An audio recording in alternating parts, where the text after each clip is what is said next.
Halo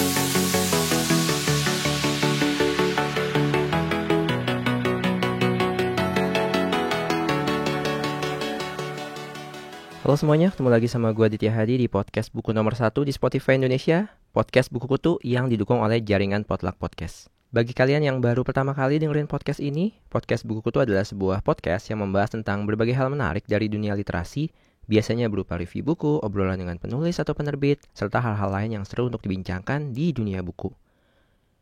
Kalau kalian gak mau ketinggalan informasi terbaru dari dunia buku, langsung aja follow akun Instagram gue di @podcastbukukutu dan akun Twitter gue di @podcastbuku. Kali ini gue mau ngobrolin sebuah buku non-fiksi, terjemahan, judulnya itu Outliers, The Story of Success yang dikarang oleh Malcolm Gladwell. Buku ini aslinya terbit tahun 2008, tapi sekarang sudah diterjemahkan oleh Gramedia Pustaka Utama. Buat yang udah dengerin podcast gue dari beberapa episode sebelumnya, gue udah sering jelasin bahwa gue suka banget sama pengarang yang namanya Malcolm Gladwell ini. Gue baca waktu dia ngeluarin buku Tipping Point, kemudian Blink, dan kemudian ketika dia ngeluarin Outliers, akhirnya gue baca juga, karena gue juga udah suka dua buku sebelumnya. Gue suka bagaimana caranya si Gladwell ini, dia pinter banget mengambil kesimpulan yang unik dan ngena banget, relevan banget, tapi cuma diambil dari contoh-contoh yang ada di kehidupan sehari-hari. Contohnya di buku Tipping Point itu dia cuma bilang kalau kita tuh bisa melakukan sesuatu yang besar asalkan kita tahu satu titik yang itu kalau kita ubah dikit akan menghasilkan sesuatu yang sangat signifikan. Yang penting kita tahu satu titik itu, satu hal itu yang diubah sedikit langsung memberikan perubahan besar yang dia sebut dengan istilah tipping point. Gerakin dikit langsung dapat efek besar. Kemudian di buku keduanya, Blink, itu dia juga bilang bahwa kita tuh kadang-kadang suka terlalu banyak mikir, padahal apa yang kita pikirkan di awal itu biasanya sesuatu yang benar. Jadi kalau kita ketemu orang, kesan pertama itu justru sebenarnya yang benar-benar terjadi. Oh, orang ini baik, orang ini enggak gitu. Tapi kadang-kadang kita menambah-nambahkan hal lain yang itu membuat pemikiran kita jadi berbeda. Nah, kalau di buku Outliers ini, Malcolm Gladwell coba mengambil cuplikan biografi orang-orang sukses, mulai yang dari bidang olahraga, bidang teknologi, bidang bisnis, dan lain sebagainya. Kemudian dia coba simpulkan, coba ambil intisari, sebenarnya apa sih yang menjadi sebab alasan orang-orang ini menjadi sukses. Dan pertanyaan besarnya adalah, kita bisa ngikutin apa enggak gitu.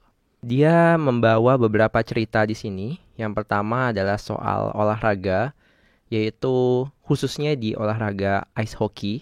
Jadi sekitar tahun 1980-an itu ada psikologis dari Kanada namanya Roger Bansley yang dia tiba-tiba nyadar, kenapa ya pemain hoki yang jago itu biasanya lahir bulan Januari, Februari, dan Maret. Ini di Kanada ya. Dia coba mikir-mikir kenapa, apakah ada hubungannya dengan astrologi, perbintangan, ataukah ada hal yang khusus dari bulan-bulan itu. Tapi ketika dia meneliti lebih lanjut, ternyata ada alasannya kenapa pemain hoki yang jago itu biasanya lahir di bulan-bulan awal, yaitu Januari, Februari, dan Maret.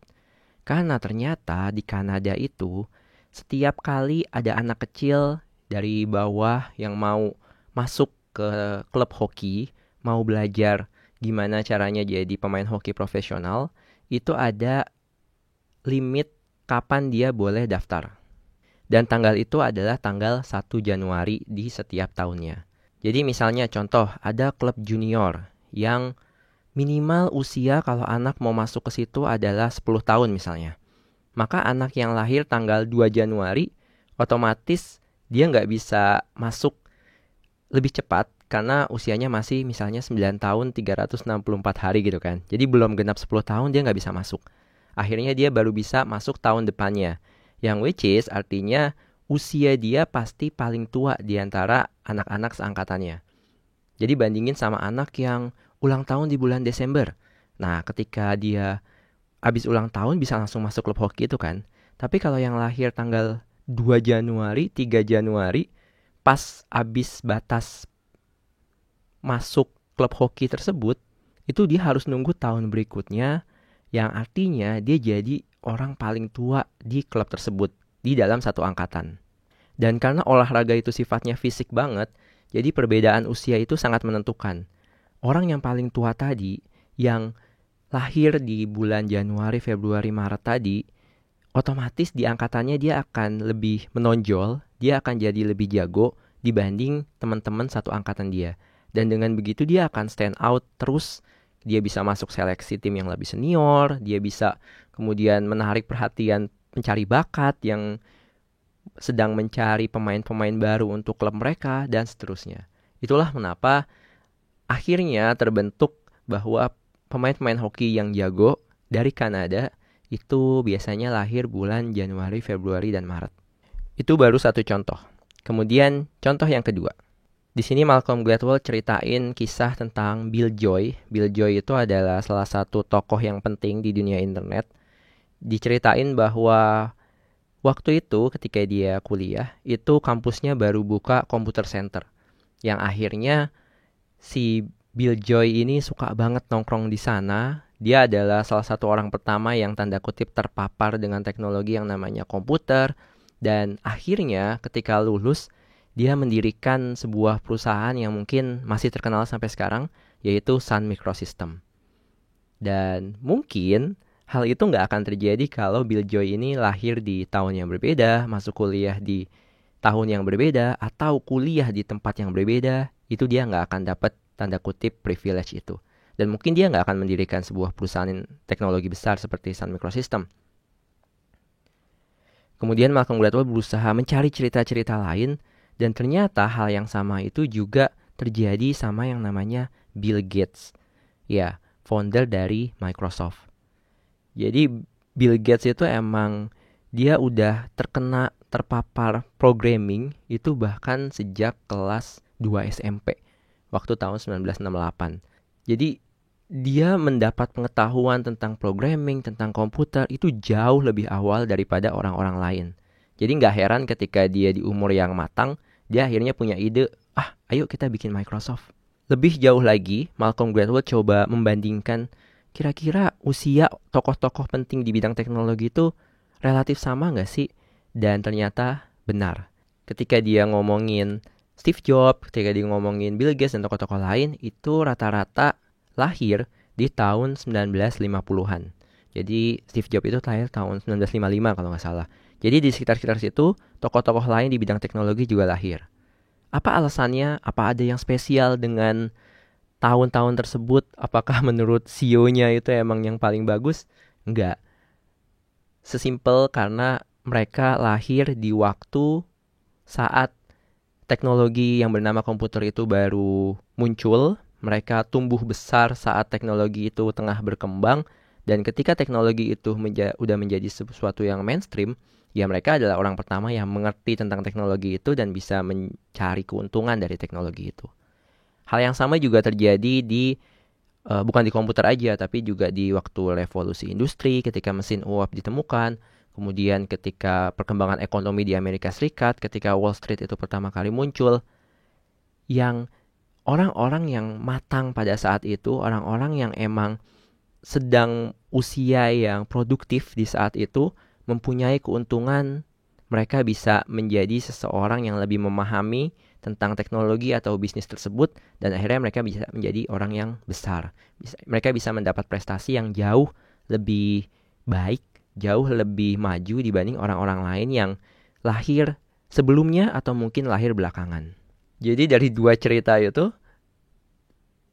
Malcolm Gladwell kayak mengarahkan kita untuk ngambil kesimpulan, ternyata Steve Jobs bisa jadi gede, Bill Gates bisa jadi gede, bisa terkenal sampai sekarang, kemudian atlet-atlet juga bisa terkenal sampai sekarang. Itu ada kontribusi mereka lahir di waktu yang tepat, tumbuh di saat yang tepat, dan di tempat yang tepat juga. Tapi ternyata nggak cuma soal waktu, tapi juga soal keluarga. Di mana anak-anak itu lahir, di mana tokoh-tokoh besar itu lahir, ternyata juga menentukan. Malcolm Gladwell berusaha membandingkan ada dua sosok yang namanya Oppenheimer sama Chris Langan. Dua-duanya sama-sama pintar, dua-duanya sama-sama punya pemikiran yang mungkin bisa dianggap lebih dari orang-orang lain di sekitar mereka, teman-teman mereka, peers mereka. Tapi karena Oppenheimer ini tumbuh di tempat yang lebih tanda kutip kaya di Manhattan, kemudian dia juga anak seniman dan pengusaha garmen yang sukses, jadi dia punya tanda kutip privilege lebih untuk menjadi lebih maju, lebih sukses dibanding Chris Langan yang mungkin punya kepintaran yang relatif sama dengan dia. Tapi mungkin ada pertanyaan bahwa kan ada ya orang-orang miskin yang berjuang dari bawah kemudian menjadi sukses. Terus mereka kan nggak punya privilege, terus gimana mereka bisa sukses? Nah, hal itu juga dijelaskan oleh Malcolm Gladwell di sini bahwa mungkin dari luar kelihatannya orang miskin, orang yang tumbuh dari keluarga yang nggak oke, mungkin broken home dan lain sebagainya. Oh, ternyata mereka tanda kutip nggak punya privilege tapi sukses juga. Tapi di buku ini Malcolm Gladwell menjelaskan bahwa ternyata di balik itu mereka juga punya privilege loh. Yang itu dia jelaskan satu persatu di buku ini. Jadi semua orang, ini kesimpulan yang gue tangkap dari buku ini, kesimpulannya adalah semua orang itu untuk menjadi seorang yang sukses, itu ternyata mereka bukan kayak manusia superpower, manusia yang jenius, manusia yang lebih daripada orang-orang lain, enggak juga. Kadang-kadang mereka sama dengan orang yang lain, mungkin dari segi kepintaran, dari segi semangat untuk bekerja, tapi ya karena mereka punya tanda kutip privilege dalam hal mungkin waktu mereka lahir, dalam hal di mana mereka lahir, dalam hal di mana mereka menempuh pendidikan, itu memainkan faktor yang juga penting juga. Bahkan ada penelitian yang dijabarkan oleh si Malcolm Gladwell di sini bahwa dia coba membandingkan dua survei. Survei yang pertama itu adalah dari anak-anak di seluruh dunia, dari berbagai budaya, dari berbagai negara. Dia coba cek mana anak-anak yang paling tekun mengerjakan survei. Kemudian di percobaan yang kedua, dia membandingkan anak-anak tersebut, anak-anak yang datang dari negara-negara tadi, berapa sih sebenarnya nilai matematikanya dia. Dan Malcolm Gladwell menemukan sebuah kesamaan, sebuah hubungan antara dua penelitian tersebut bahwa orang-orang dari negara yang anak-anaknya itu cenderung tekun untuk mengerjakan soal, bisa diem, duduk lama untuk mengerjakan soal yang diberikan atau survei, itu biasanya mereka akan bisa mengerjakan soal spesifik ya, soal matematika itu dengan lebih baik. Jadi untuk menjadi seseorang yang mungkin oke dalam hal matematika, it's better untuk lahir di negara-negara yang emang budayanya seperti itu. Lingkungannya mendukung untuk seperti itu. Di mana kalian bisa tanda kutip terpengaruh untuk bisa, untuk mau duduk lama mengerjakan survei, mengerjakan soal, dan semacamnya. Oke, itu tadi cerita gue tentang isi dari buku Outliers, The Story of Success karya Malcolm Gladwell ini. Selanjutnya gue akan jelasin kesimpulan dari buku ini dan review gue berapa sih bintang yang gue kasih untuk buku ini di segmen kedua. Tapi sebelum itu, buat kalian yang suka dengan konten dari podcast ini, boleh dong dukung gue secara finansial di karyakarsa.com/podcast buku. Di sana kalian bisa dukung gue secara finansial, tinggal klik tombol dukung, kemudian kirim uang lewat GoPay, OVO, dan lain sebagainya, yang nantinya uang tersebut akan gue gunakan untuk beli buku, untuk membuat hal-hal baru untuk podcast ini yang nantinya juga bisa mendukung agar kalian bisa tetap mendapatkan konten-konten buku berkualitas. Jadi langsung aja buka karyakarsa.com/podcast buku. Gue tunggu ya. Oke, kita lanjut ke segmen kedua.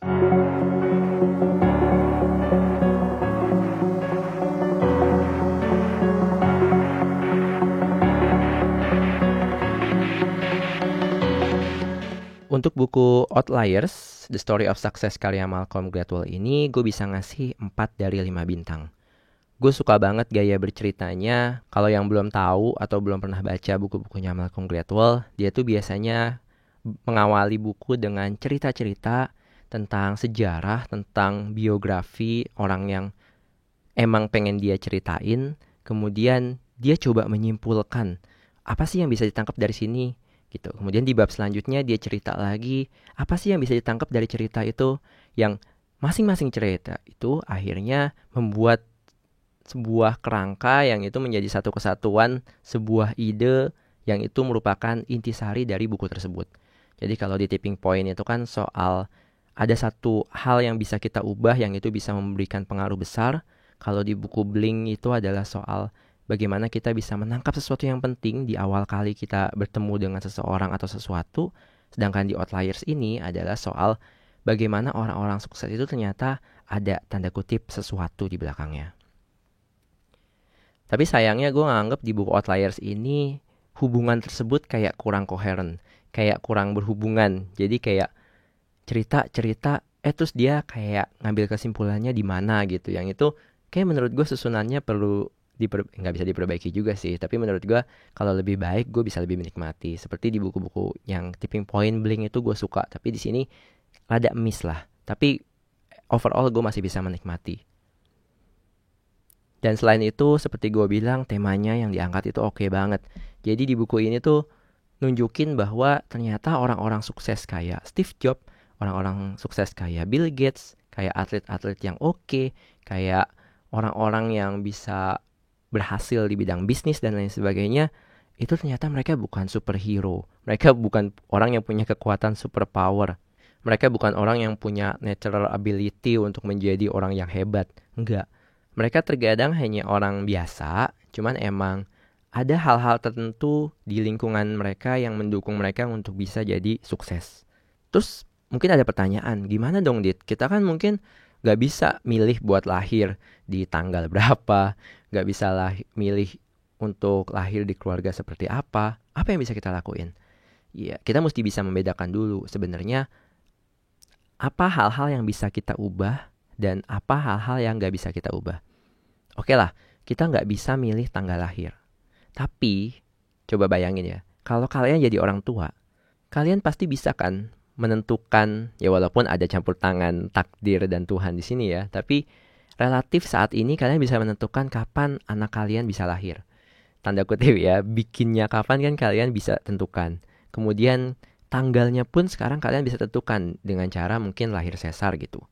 Jadi hal-hal ini kalau kalian mau punya anak dan kalian pengen bentuk untuk bisa, tadi misalnya kalian di Kanada pengen masuk hoki, ya udah kalian lahirin anak kalian di bulan Januari, Februari, Maret aja gitu. Dan kalian bisa meneliti sektor mana yang pengen kalian arahin anak kalian ke sana dan lihat-lihat kayaknya waktu yang cocok itu yang kapan ya gitu. Kemudian sekolah. Nah, sekolah ini kan bisa gitu kita tentukan kita mau sekolah di mana. Kalau emang kita nggak punya uang, orang tua kita nggak punya uang, ya kita bisa cari beasiswa. Sebaliknya kalau kita sebagai orang tua, kita bisa nentuin nih, oh anak kita kayaknya bagusnya ditaruh di sekolah ini, biar dia dapat teman yang oke, biar dia dapat lingkungan yang oke, yang akhirnya dia punya tanda kutip privilege tadi untuk bisa menjadi seseorang yang sukses. Begitu juga tempat tinggal. Kalau emang tempat tinggal kalian tidak mendukung untuk karir kalian, kalian tidak bisa punya banyak koneksi, ya udah pindah aja ke tempat yang lebih bisa mendukung kalian. Dan di sisi lain kalian juga mesti pintar-pintar ngelihat sebenarnya tren apa sih yang sedang berkembang saat ini gitu. Kayak contoh, wah ini lagi rame-ramenya teknologi internet. Ya udah kalian mungkin bisa mengarahkan diri kalian atau mungkin anak kalian untuk bisa maju ke sana. Tapi emang harus diperhatikan timingnya ya, nggak boleh terlalu cepet dan gak boleh terlalu lambat juga. Kalau terlalu cepat, ya kalian mesti sabar sampai tren itu datang. Tapi kalau terlalu lambat, ya kalian juga akan ada orang-orang lain yang mungkin lebih sukses duluan daripada kalian. Tapi sebenarnya bisa gak sih kita kayak kerja keras untuk mencapai sebuah sesuatu? Nah, di sini juga Malcolm Gladwell menjelaskan bisa, tapi ada batasnya. Batasnya itu menurut dia mengutip sebuah penelitian adalah 10.000 jam. Jadi kalau kalian ingin jadi orang yang sukses di bidang bisnis, ya udah kalian belajar 10.000 jam tentang bisnis. Kalian pengen belajar, kalian pengen sukses, pengen pinter dalam hal main musik, ya udah kalian latihan 10.000 jam untuk bermain musik. Kalian pengen jadi jago di bidang matematika, ya kalian harus belajar 10.000 jam di bidang matematika. Konsep ini juga dijelaskan di buku yang judulnya Grit, karya Angela Duckworth. Ini juga udah diterjemahin, kalian bisa baca juga. Dan menurut Malcolm Gladwell, inilah kenapa kadang-kadang orang yang miskin itu anak-anaknya cenderung nggak bisa mencapai kesuksesan. Karena orang-orang miskin kan biasanya dia waktunya itu habis untuk nyari duit tambahan, untuk bantuin orang tuanya, untuk hal-hal lain di luar mempelajari sesuatu yang baru. Dan inilah privilege tanda kutip yang didapat oleh orang-orang yang lebih berada, orang-orang yang lebih kaya, di mana anak-anaknya nggak perlu tuh untuk cari duit, untuk apa. Anak-anaknya bisa fokus untuk mempelajari sesuatu yang baru, ditambah dengan koneksi-koneksi yang mereka punya, yang dimiliki oleh orang tuanya. Mereka bisa masuk ke sekolah yang bagus, punya teman-teman yang oke, punya circle yang emang mendukung untuk mereka menjadi seseorang yang sukses, dan akhirnya mereka bisa menjadi seorang yang sukses gitu. Ya kalau kita pengen mengikuti cara mereka, ya kita mesti membentuk lingkungan kita ya at least bisa sedikit menyamai orang-orang sukses itu.